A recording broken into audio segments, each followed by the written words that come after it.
Hello guys, അസ്സലാമു അലൈക്കും. Welcome to my channel Shaz vlogs.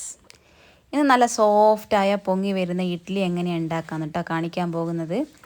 First ടൈമൊക്കെ ഞാൻ ഇഡ്ഡലി ഉണ്ടാക്കിയാൽ ഒന്നുകിൽ ഭയങ്കര ഹാർഡായിരിക്കും, അല്ലെങ്കിൽ ഭയങ്കര സോഫ്റ്റായിരിക്കും, ഒരു വേവാത്ത പോലെ ആയിരിക്കും.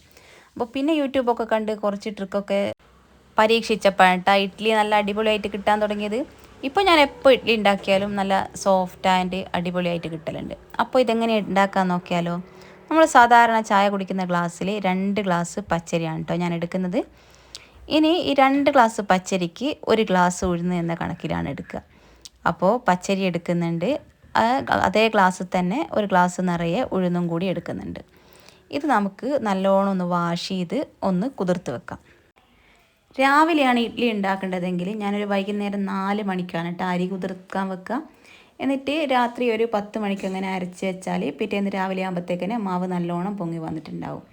ഇത് നല്ലോണം കഴുകിയിട്ട് ഇതിലൊരു 1/4 ടീസ്പൂൺ ഉലുവയും കൂടി ചേർത്താണ് കേട്ടോ ഞാൻ കുതിർത്ത് വെക്കുക.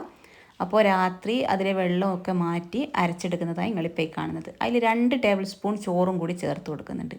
എന്നിട്ട് നല്ല അടിപൊളിയായിട്ട് തന്നെ അരച്ചെടുക്കണം കേട്ടോ, നല്ലോണം അരഞ്ഞ് കിട്ടണം. അത് അരച്ചത് ഞാനൊരു സ്റ്റീലിൻ്റെ പാത്രത്തിലേക്ക് മാറ്റി കൊടുക്കുന്നുണ്ട്.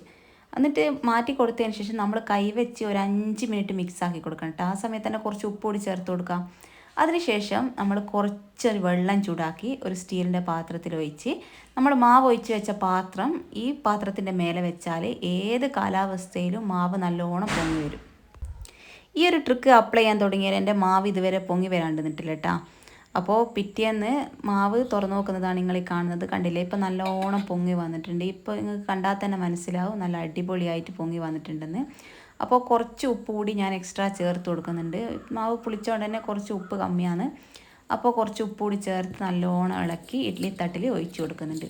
ഇഡ്ഡലി തട്ടിൽ ഒഴിച്ചു കൊടുക്കുന്നതിന് മുന്നേ നല്ലോണം എണ്ണ ബ്രഷ് ചെയ്ത് കൊടുക്കണം കേട്ടോ. വീഡിയോ ലെങ്ത്ത് കൂടെ ഉണ്ടാകുന്ന വിചാരിച്ചിട്ടാണ് അതൊന്നും കാണിക്കാത്തത്.